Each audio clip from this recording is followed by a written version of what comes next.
Alors que le combat se poursuit entre les forces de la coalition et les troupes de Marco Ramus, les tensions se font sentir en Redland. Des manifestations ont émergé ces derniers jours et se multiplient dans les grandes villes du pays. La décision du président redlandais d'envahir le Greenland est désormais remise en cause par la population. En Greenland, les ressortissants continuent d'être évacués et les commandos de la coalition ont significativement gagné du terrain.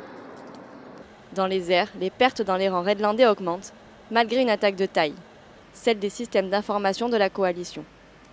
Pendant près de 2 jours, les équipages et le centre de commandement ont dû adapter leurs manœuvres et leurs stratégies. On a eu des problèmes avec tous nos systèmes de liaison satellitaire, tous nos systèmes de communication entre les avions et tout ce qui fait qu'aujourd'hui on utilise des technologies très modernes dans l'aviation qui n'étaient pas forcément tout le temps opérationnelles ou en tout cas pas toujours fiables.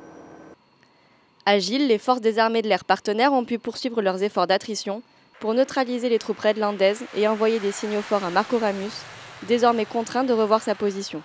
On sent que l'ennemi est découragé.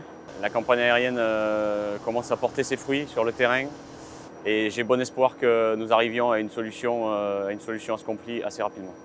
Visionnaire, le directeur de l'opération Wolfa ne croyait pas si bien dire. Le soir même de notre rencontre, un nouveau balai d'aéronefs perçait le ciel greenlandais. Suite aux informations des services de renseignement français, une quinzaine d'appareils a décollé de Mont-de-Marsan pour neutraliser l'instigateur du conflit, Marco Ramus lui-même, ainsi qu'un centre de transmission relié à son état-major militaire. Un double objectif atteint, laissant entrevoir une sortie de crise rapide. Les dernières troupes redlandaises en Greenland sont déjà en train d'évacuer la zone. L'heure est désormais au repli pour les forces de la coalition, qui devraient quitter Blue Land dans les prochains jours.